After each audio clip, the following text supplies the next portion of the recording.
Hello everyone, स्वागत है आप सभी का हमारे चैनल लोटस ट्रूलो में। आज इस फन फिक्शन का पार्ट 10 है। अगर आपने पहले का नहीं देखा तो जाकर देखिएगा, तभी आपको आगे की कहानी समझ में आएगी। आई नो आप इस फन फिक्शन के लिए बहुत वेट कर रहे हैं। मैं पूरी कोशिश कर रही हूँ इसे जल्दी से जल्दी अपलोड करूँ। अगर आप मेरे चैनल पर न्यू हैं तो चैनल को सब्सक्राइब करना और वीडियो को लाइक शेयर और आप अपना सपोर्ट ऐसे ही बनाए रखिएगा। थैंक यू आपके सपोर्ट के लिए, आपके लाइक शेयर और कमेंट के लिए। तो चलिए हम हमारी फैन फिक्शन की तरफ बढ़ते हैं। आज के लिए बहुत बातें हो गई, तो इस पार्ट की भी शुरुआत वहीं से होती है जहाँ वो सोल लान कुरेन के थॉट पढ़ रही थी। और वो सोल खुद से ही कहती है, क्या मतलब है, वो नहीं था जो वो था। उसके अंदर वो नहीं था जो उसके अंदर होना चाहिए था। आखिर ये इंसान सोच क्या रहा है।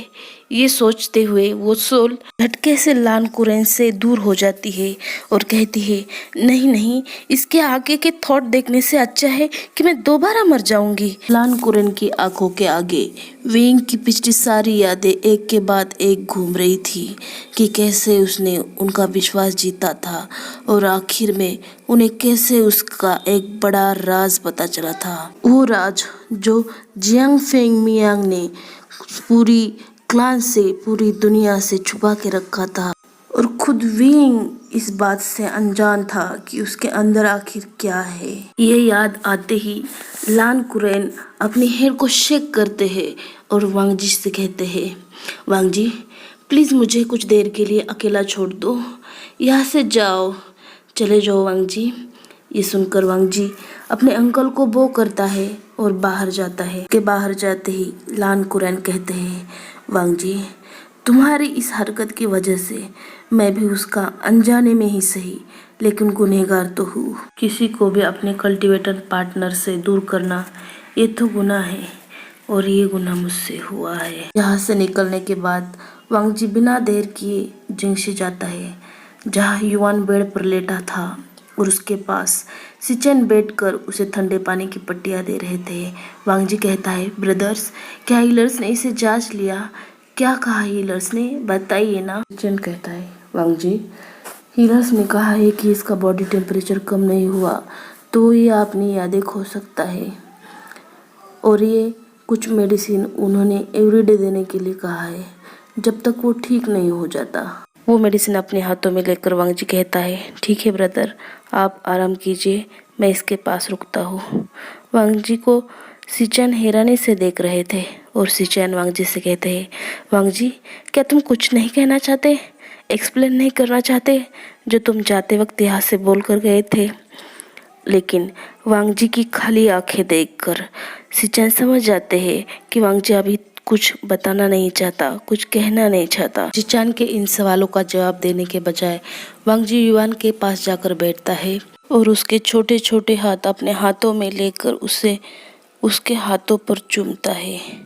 वांग जी को युवान के छोटे छोटे लिटिल फिंगर्स अपनेपन का एहसास दे रहे थे, मन वो उसका हो, उसका बचपन हो, अपना हो। इस अपनेपन की एहसास की वजह एक ये भी थी कि जब वैन किंग ने बेहोश होने से पहले वांग जी से कहा था, आप जो समझ रहे वैसा नहीं है, आप जो समझ रहे वो गलत है, ये बच्चा विंग के पास हमारे साथ आने से पहले था। और सडनली वांग जी से चैन से पूछता है, ब्रदर क्या ऐसा हो सकता है, एक इंसान वो ही हो ही ना जो हम उसे समझते हैं और वो कोई और ही हो जो हमें नहीं पता हो। सिचन वांग जी से कहते हैं, वांग जी लगता है तुमने पिछले 3 दिनों से नींद नहीं ली है और ना ही तुम सोए हो, इसलिए तुम ऐसे ऊट पटांग सवाल कर रहे हो।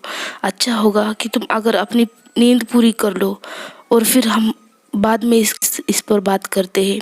ऐसा कहकर सिचन वहां से चले जाते हैं और वांग जी सोच में पड़ जाता है कि अभी उसने क्या कहा। ये समझ आते ही वांग जी बेड पे से शौक में से उठकर खड़ा हो जाता है और उसके पीछे युवान जोर से चिल्लाते हुए कर बैठते हुए कहता है, डोंट लीव मी। उसकी आवाज़ सुनते ही वांग जी युवान के पास दौड़ा चला जाता है और कहता है, युवान मैं यही हूँ, मैं तुम्हें कहीं छोड़कर नहीं जाऊँगा, आई प्रॉमिस यू। युवान अपनी आंखें खोलो, मेरी तरफ देखो, क्या तुम्हें याद है मैं कौन हूँ, बोलो युवान क्या तुम्हें याद है मैं कौन हूँ।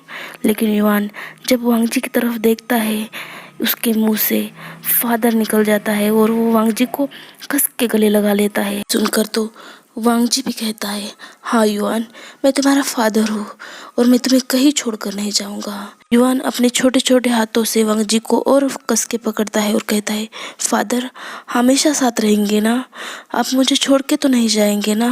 वांग जी कहता है, हाँ युआन, हमेशा तुम्हारे साथ रहूंगा और तुम्हें कभी अकेला नहीं छोड़ूंगा। मैं नहीं जानता कि तुम्हारा उसका और मेरा क्या रिलेशन है, लेकिन मैं तुम्हें प्रॉमिस करता हूँ मैं तुम्हारे साथ हमेशा रहूंगा। और उन दोनों की ये बातें सिचान अभी तक रूम के बाहर खड़े होकर सुन रहे थे और आखिरकार वो भी हैरान थे वांग जी की इस बर्ताव से। जो इंसान कभी अपने फेस पर कोई एक्सप्रेशन नहीं देता, वो आज इस बच्चे के सामने कोई और ही दिखाई दे रहा था। उस दिन वांग जी पूरी रात युआन को अपने गले लगाकर बैठा रहा, मानो उसकी नींद उसके पास ही नहीं आना चाहती। कहीं वो इस सपने से जाग गया तो उसका यह सपना टूट जाएगा।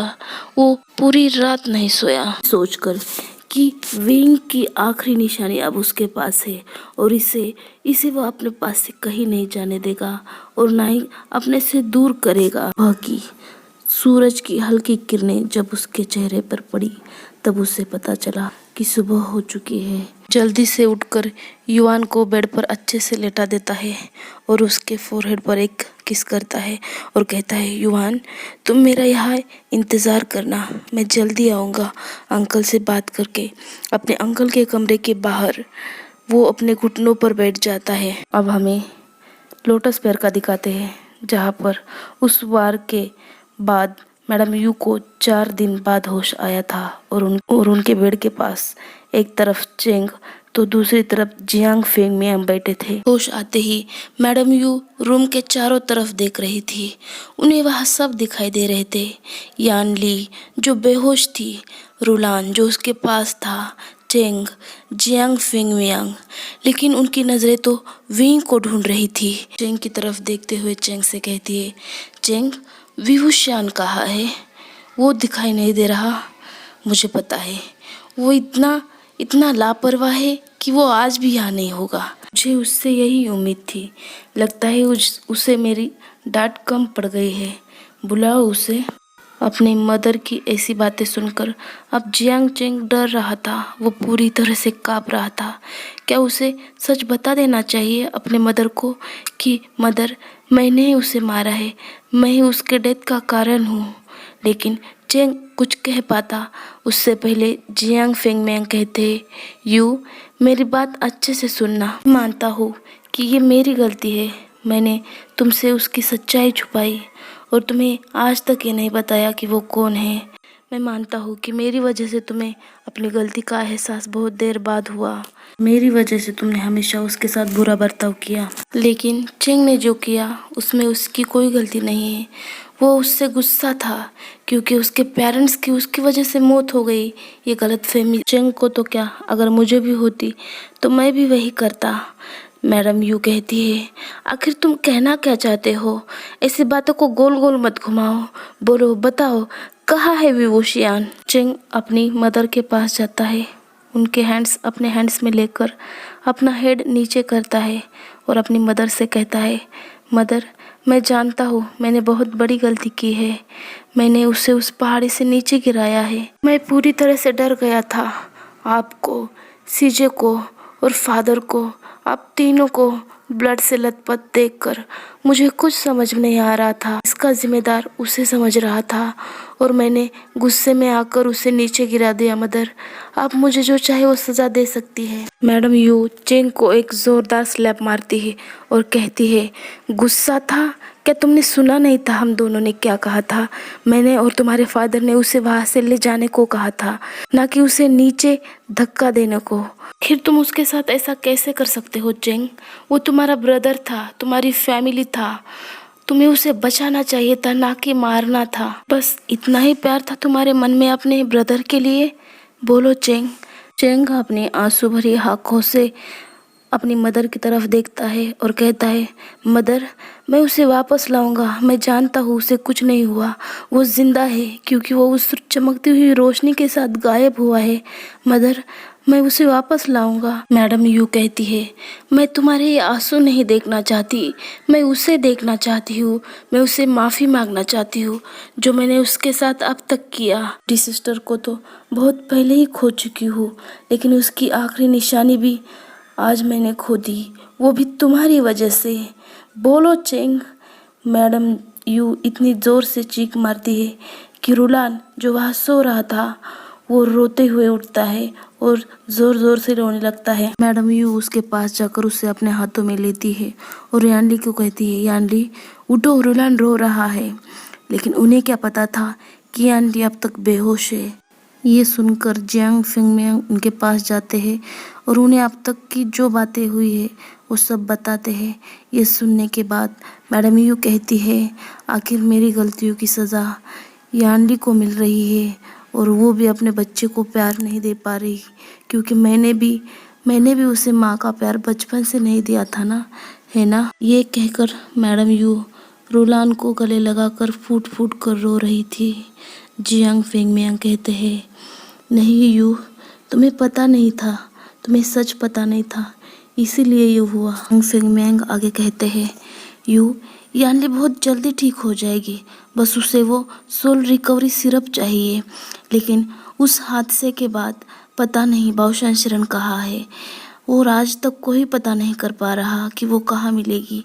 वो सिर्फ वही बना सकती है। ये सुनकर मैडम यू चेंग की तरफ देखती है और चेंग से कहती है, चेंग तुम जल्दी से लान क्लैन के फैमिली लाइब्रेरी में जाओ, वहाँ पर एक बुक है, लेकिन वो बुक कैसे खुलती है और किसके सामने अपेयर होती है वो खुद तय करती है। तुम वहाँ जाकर देखो, उस बुक में उनके बारे में ज़रूर कुछ ना कुछ पता चल जाएगा। हाँ, मुझे याद है मदर ने मुझे एक बार कहा था उस बुक के बारे में, और उसका नाम भी बताया था, मैजिकल बुक। और उसका एक सीक्रेट कोड है जिसे कहने के बाद वो बुक हमारे सामने अपेयर होती है, लेकिन वो कोड आज तक कोई नहीं जान पाया है। फ्रेंड्स, मैं आपको इस बुक के बारे में कुछ बता दूं। ये बुक बाओशान शरण और लान ई इन दोनों ने जब वो यंग थी तब बनाई थी, और उस बुक की एक खासियत है, वो बुक उन दोनों का भविष्य नहीं बताएगी। अगर वो दोनों अपना भविष्य जानना चाहती है तो वो दोनों ये बात नहीं जान पाएगी। इस बुक की वो खासियत है कि जिसने उसे क्रिएट किया है, जिसने उसे बनाया है, वो खुद का भविष्य नहीं जान पाता। इसीलिए यही बात उन दोनों के लिए आगे चलकर परेशानी बनेगी, और वो दोनों अपने बारे में उस बुक से कुछ भी नहीं पता कर पाएगी। लेकिन हाँ, अगर कोई और उनके बारे में पूछता है या फिर कोई और उनके बारे में जानना चाहता है तो वो बुक बताएगी, लेकिन वो खुद के बारे में नहीं जान पाएगी। नी क्लैन में नी हुसैन उस बटरफ्लाई मैसेज को अपने हाथों में लेकर तोड़ रहा था और कह रहा था, ओह, तो ये बात भी आपकी सच निकली। फ्लैशबैक में हमें दिखाते हैं जब बाओशान शरण नी का इलाज करके जा रही थी तो उनके पीछे पीछे नी मैंगजू जाता है और उनसे कहता है, मैं अपने ब्रदर को ऐसे सफ़र करने नहीं देना चाहता, आप मुझे बताइए कि मैं उसके लिए क्या करूं। बाओशान शरण नी मैंगजू की तरफ देखती है और कहती है, तुम्हारा ब्रदर जिससे प्यार करता है, जिससे बचाना चाहता है, वो आखिरी नहीं है उसे बचाने वाला, उसे प्रोटेक्ट करने वाला, उससे प्यार करने वाला कोई और भी होंगे जो उसे बचाना चाहते हैं। तुम जितनी भी कोशिश कर लो, लेकिन वही होगा जो फेट में लिखा है। मैं तो बस उसके बारे में थोड़ा जान पाई हूँ, लेकिन मैं भी उसे नहीं रोक पाऊँगी। ना ही तुम, ना ही मैं, और ना ही कोई और। उसे कोई नहीं रोक पाएगा। जो होना है, जो होगा, वो होकर रहेगा। लेकिन हाँ, तुम कोशिश ज़रूर कर सकते हो। बाओशान शरण की ये बातें सुनकर नी मैंगजू अपनी दोनों मुट्ठियाँ कस लेता है और कहता है, मैं ये नहीं सुनना चाहता, मैं इसका हल चाहता हूँ, बताइए। बाओशान शरण आगे कहती है, तुम जानते हो तुम्हारे ब्रदर की हालत आज ऐसे क्यों है और वो इतने दिन उस बेड पर क्यों है? नी मैंगजू कहता है, नहीं। बाओशान शरण कहती है, तुम जानते हो आज वो उसी प्यार का डेथ का रीज़न बना था और फ्यूचर में वो उसी प्यार का प्रोटेक्टर बनेगा। तुम्हें ये तो नहीं बता सकती कि वो कौन है, लेकिन हाँ, ये ज़रूर बता सकती हूँ, जब तुम्हारा भाई किसी से प्यार करेगा और तुम्हारे पास रोते हुए आएगा, तब उसके बाद उसके बाद उसे उस इंसान के बारे में ना ही कुछ जानने देना और ना ही उससे कुछ बताना, उससे उसकी हर बात छुपा लेना और ये कोशिश करना कि कोई भी बात उस तक ना पहुंच पाए। लेकिन हाँ, तुम चाहे जितनी भी कोशिश कर लो, लेकिन कोई ना कोई ज़रूर होगा जो एक ना एक दिन उस तक हर बात पहुंच जाएगा। ये कहकर बाओशान शरण वहां से चली जाती है। इसीलिए नी मैंगजू ने पिछले 3 सालों से हर क्लैन से अपना रिश्ता तोड़ा था और क्लैन को अपनी नी क्लैन में आने से बैन कर दिया था। अब यह फ्लैशबैक खत्म होता है और नी मैंगजू उस बटरफ्लाई मैसेज को देखकर कहता है, तो तुम निकले उस तक हर बात पहुंचाने वाले। तो चलिए फ्रेंड्स, आज के इस पार्ट को मैं यही खत्म करती हूँ। आप मुझे कमेंट करके जरूर बताना कि आपको वीडियो कैसा लगा। अगर वीडियो पसंद आया लाइक कर देना और चैनल को सब्सक्राइब कर देना। तो मिलते हैं नेक्स्ट पार्ट में, तब तक के लिए बाय बाय।